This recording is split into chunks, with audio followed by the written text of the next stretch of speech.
बिस्मिल्लाहिर्रहमानिर्रहीम।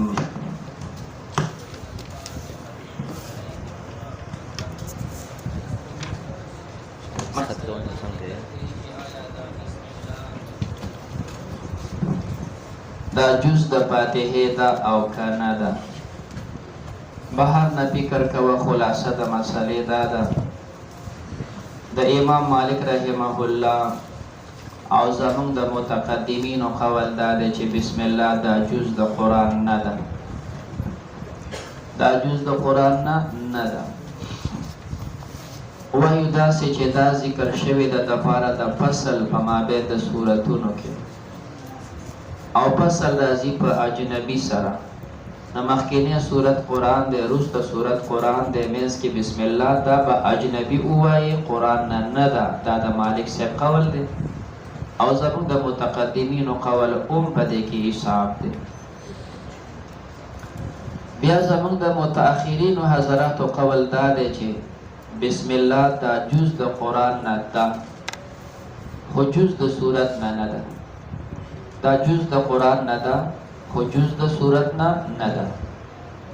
د مخکینی قول مسلک دلته ذکر کوي د امام ابو حنیفه رحمه الله په شان کې چې باب د دې خبرې ګرم و چې آیا بسم الله جز د قرآن ده، د سورت ده او کنه ده، خو امام صاحب پکې هیڅ نه دي ویلي.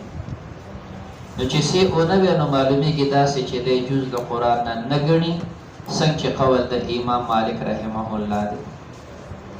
زموږ د متأخرینو قول دا دی چې دا د قرآن نه جز ده. دلیل به ذکر کوي. امام محمد رحمه الله نه د مسالې تپوس وکړی شو، هغه ورته بیا ما بین الدفتین، کوم چې د دې دوو ګتو په دې منځ کې دی نو دا قرآن دی، او په دې دواړه کاغذونو ګتو په منځ کې بسم الله ورسره ده، نو پته لګي دا د قرآن نه جز دی. د قرآن نه جز دی، خو د سورت نه جز نشو.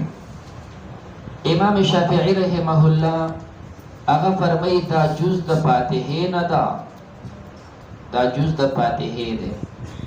آیا د دې نه علاوه د نورو سورتونو جز دی؟ نو په دې کې تینا بیا دوه قولې دي. یو قول دا دی چې څنګه دا جز د فاتحې و، دارنګې د بقرې او د آل عمران او د بل سورت هم دی. او دویم قول تینا دا دی چې نه، د نورو سورتونو نه جز نه دی، خو د فاتحې نه جز ده. دا مسله دلایل مخکې ذکر کوو، چونکې قاضي بیضاوي دا شافعي مذهب دی، نو فرمایي چې من الفاتحه دا بسم الله د فاتحې جز دی. او دا چې څنګه د شوافیعو مسلک دی، نو فرمایي وعلیه قراء مکه والکوفه، د مکې او د کوفې قاریان هم داسې دا جز د فاتحې نه وایي. وفقهاؤهما، او فقها د مکې او فقها د کوفې هغوی هم قول کوي په دې باندې، قاریان هم قول کوي، فقها هم قول کوي چې دا د فاتحې جز دی. همدارنګې و ابن المبارک و شافعي، د ابن مبارک صاحب قول هم دی او د شافعي صاحب قول هم دی. دا خو یو مسلک شو. د دې په مقابل کې دوه ټکي شول، ځکه چې دوی خو دا جز د قرآن هم کړه او جز د فاتحې هم کړه. مخکینی قول پکې دا پیدا شو چې آیا څوک داسې شته چې دا جز د قرآن نه وایي؟ یو. دویم دا چې آیا څوک داسې شته چې دا جز د فاتحې نه وایي؟ نو مقابل کې دوه خبرې راغلې. فرمایي وخالفهم، د دوی مخالفت کړه قراء المدینه والبصره والشام وفقهائها، قاریان د مدینې او د بصرې او د شام او فقها د مدینې او د بصرې او د شام دوی مخالفت کړه. مالک او اوزاعی دوی مخالفت کړه دي، دوی وی بسم الله د سره د قرآن جز نه ده. دا خو دی مسلک، دا د جز د قرآن نه دی، بلکې دا صرف فاصلې د پاره راغلی ده. اوس امام صاحب څه وی هغه خو تصریح نه ده کړې، خو د قول نه معلومیږي چې دا قول په شان د مالک صاحب د قول دی. ولم ينص ابو حنیفه، تصریح نه ده کړې امام ابو حنیفه فيه په دې مسله کې بشیء، تصریح نه ده کړې، خو یو طرف ته بازار ګرم دی چې آیا دا جز د فاتحې دو کنه، قرآن دو کنه، او بیا پکې دې څه نه وایي. نو چې نه وایي نو په ظلم نه ګمان وکړی شو چې انها لیست من السورة، دا د سورت نه ده عنده. نو قول د امام صاحب په شان د مالک صاحب ته قول شو. تا ته دا زموږ د متقدمینو قول دی. زموږ دویم قول د متأخرینو دا دی چې دا جز د قران نه ده دا غي ذکر کوي. وسئل محمدون دا محمد رحمه الله نه تاسو کړی شو محمد ابن حسن شیبانی عنها د دې جزئیت مبارکه نه فقال غداوی ما بین الدفتین فما بین د دې دوه کاغذونو کې دوه غتو کې کلام الله دا دا احناف دویم قول دی چې ما بین الدفتین کلام الله دی د بسم الله جز شو د قران نه.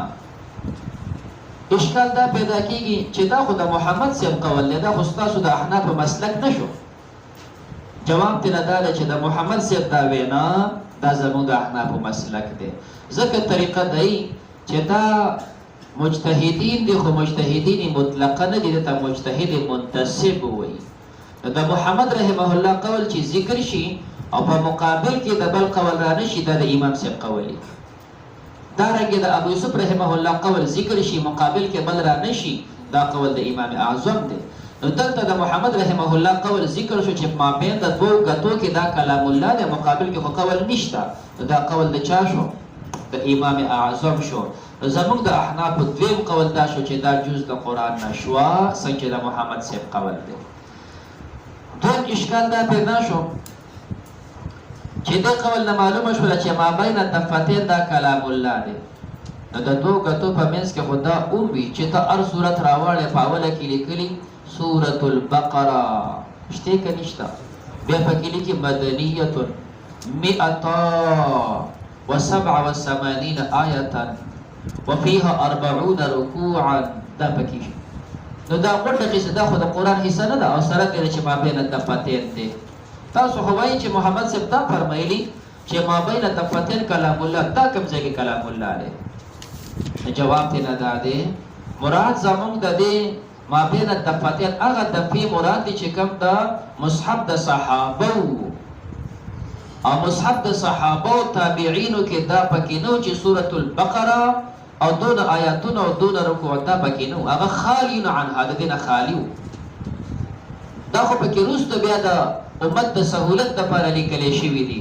نو ما بین الدفتین هغه د فتل مصحف الصحابه کوم چې مصحف د صحابه او کلام الله دا مذهبونه اوس وړاندې د دلایل ذکر کړي.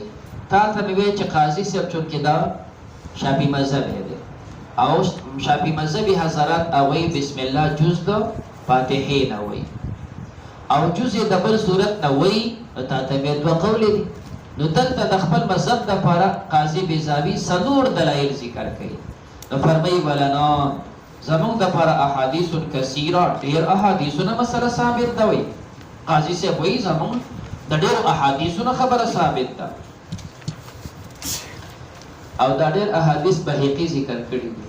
یو ځل بل عالم بهقي ته وی چې تا په دې باندې یو جز لیکل احادیث دې راجمع کړي. اصل ستاره تاسو کو کنه چې خالص الله ته متوجه شو ته سوچو کدا احادیث په دې کې یو حدیث هم صحیح دي او یو پکې نشته.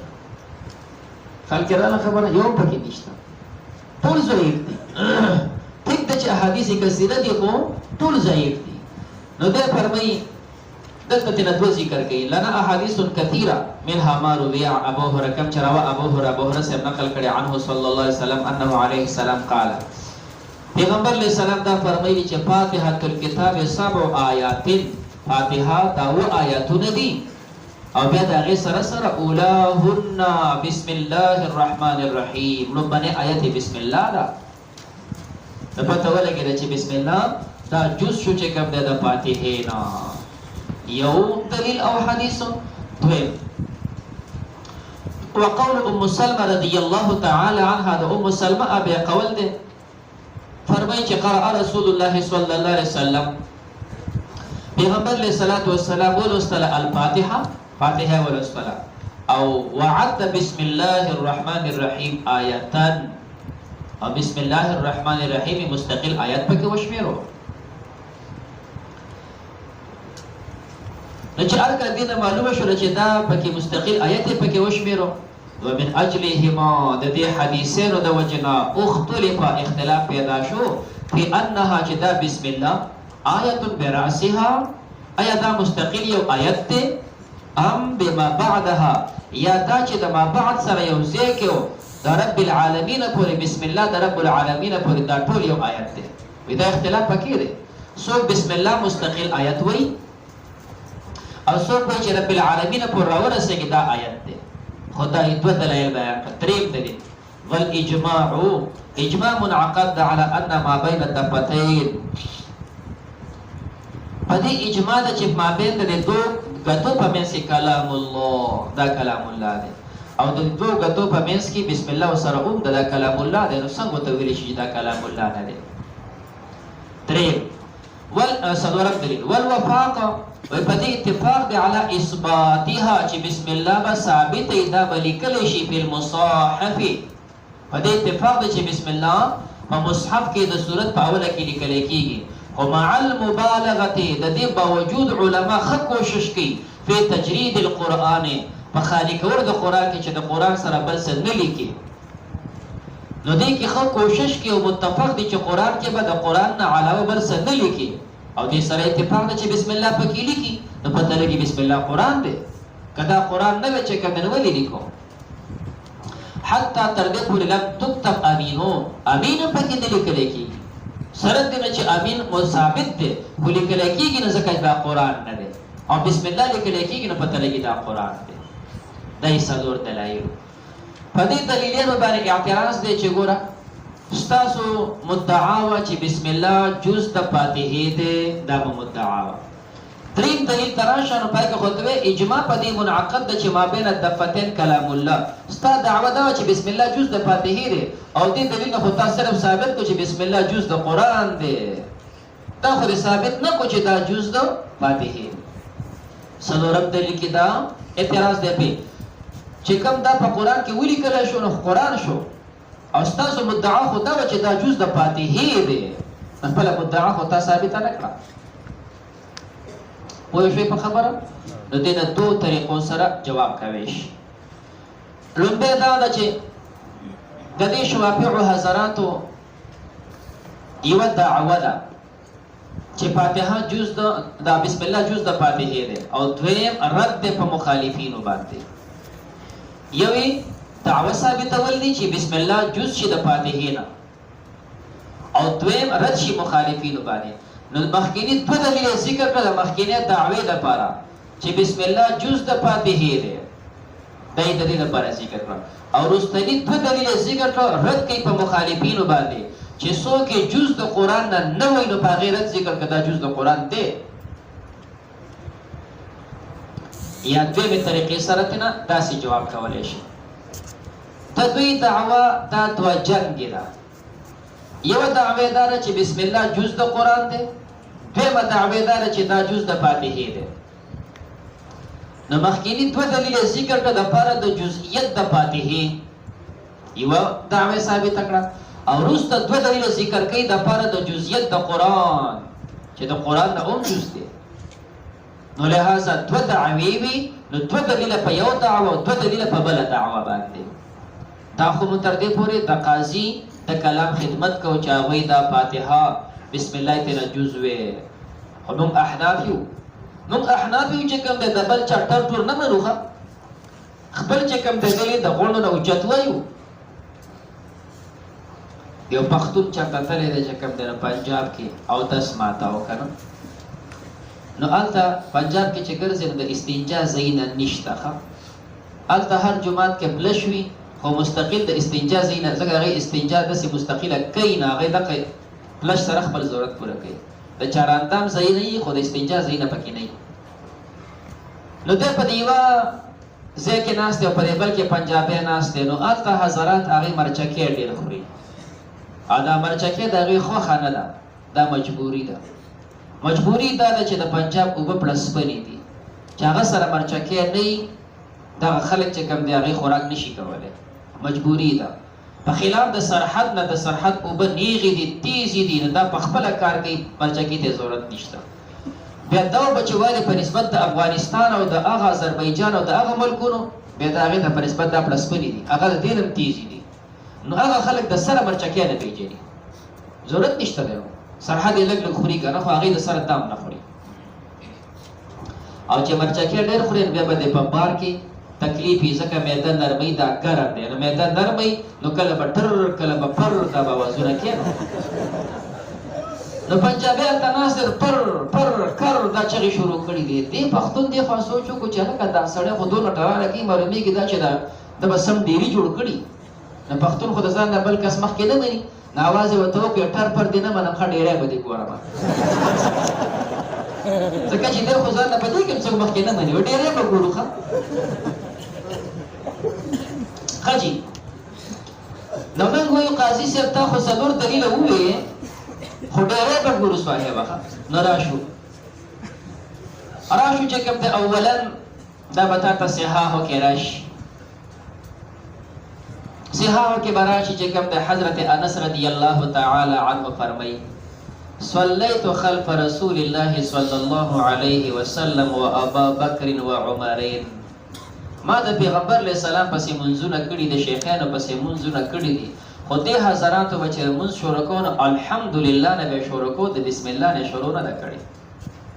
که چېرې بسم الله دا جز د فاتحې وې نو چې څنګه شروع چې کوم دی د فاتحې په اول آیت باندې کېږي نو اول کې بسم الله وه. لیکن انس صاحب فرمایي دا نه شیخانو ویلي دي نه چې کوم دی نبي علیه السلام ویلي. نو کوم ځای کې دا جز دی؟ دویم صحاحو کې به دام راشي ابو داود کې ذکر دی. عبدالله ابن مغفل رضی الله تعالی عنه دی فرمایي بچی دی مونځ کوي نو چې مونځ یې کوو نو بسم الله بیا الحمدلله پلار ترې نه ټکیا واورېده. چې کله یې مونځ پوره کړو نمانځه نه پس ورته وایي یا بنیه ایاک و محدثات الامور بچیا د محدثاتو بدعاتو نه ځان ساته ښه. محدثاتو بدعاتو نه ځان ساته. تا بسم الله ولیکې ما خو د پیغمبر علیه السلام پسې مونځ کړی دی د شیخانو پسې مې مونځ کړی دی د عثمان صاحب پسې مونځ کړی دی خو چا خو هم چې کوم دی پکې بسم الله نه ویلی تا پکې ولې بسم الله وویې. موږ وایو که دا جز د فاتحې وي خو په کار دا وه چې دا پکې دې حضراتو ویلې چې دې نه ویلې پته لګي دا جز نه دی. دریم ابو هريره رضی الله تعالی عنه نه حدیث قدسی نقل دی صحیح روایت دی او حدیث قدسی دی. نبی علیہ السلام فرمایي الله جل جلاله فرمایي قسمت الصلاة بیني و بین عبدی. دا فاتحه زما او زما د بنده منځ کې تقسیم دی. کله چې بنده شروع شي وایي الحمدلله رب العالمین دې ته ورسیږي نو الله وایي زما د بنده حمدني زما حمدي وي. او چې کله بنده وایي الرحمن الرحیم الله وی اسنا علیا زما ثنائی وی. بنده وی مالک یوم الدین وی مجدنی زما بزرگی بیان کړه. او چې بنده وی ایاک نعبد و ایاک نستعین الله ورته وی دا زما او ستا منځ کې شریک ای صدقه زما عبادت کې زما در قبلوم. او چې بنده وی اهدنا الله اوس غواړه چې څه غواړي در کوم. خجی دا تقسیم پکې راغلی دی خدا چې زما او د بنده منځ کې الله چې وی فاتحه منقسم ده نو کوم ځای نه شروع شوې ده؟ الحمد نه شروع شوې ده. که چېرې بسم الله جز وي نو بیا خو په کار دا ده چې هغه ځای بسم الله نه شروع شوي وي. پته لګي بسم الله جز نه دی الحمد نه خبره شروع ده. دا زموږ دلایل. نو بسم الله مونږ دا د سورتونو جز نه وایو. نو چې دی وایي د قرآن نه جز وایي فقط نو ځکه تاسو ختم کوئ نو قاري صاحب یو سورت په اوله کې بسم الله په تیز وایي بس. راشو دې حدیثانو ته موږ لومبی حدیث چې د ابو هریره صاحب دی دا ټکراو دی د حدیث د ابو هریره سره چې کوم صحیح روایت دی. اوس مې صحیح روایت حدیث قدسي ذکر کړو د هغې سره ټکراو دی. کوم چې دویم حدیث ذکر کېده د ام سلمه دی چې پیغمبر علیه السلام په ابتدا کې بسم الله ویلې وه نو موږ وایو دا یې ویلې وه خو تبرکن یې ویلې وه. او تبرک ویل باندې خو موږ څه انکار نه کوو. موږ هم وایو چې فاتحه وایي نو بسم الله ورسره وایه خو سلو یې وایه. یو سړی سلو داسې وایي بسم الله الرحمن الرحیم بل ترې نه واورېده. تبرکن ویلی شوی جزءا نه ده ویلی شوی. زموږ کلام په جزئیت کې دی په ویلو کې نه دی. ویل خو موږ هم جزئیت کې خبره ده. نو لهذا مونږ چې کوم دی بسم الله د فاتحې نه جزء نه وایو. صلی الله تعالی علی خیر خلقه محمد.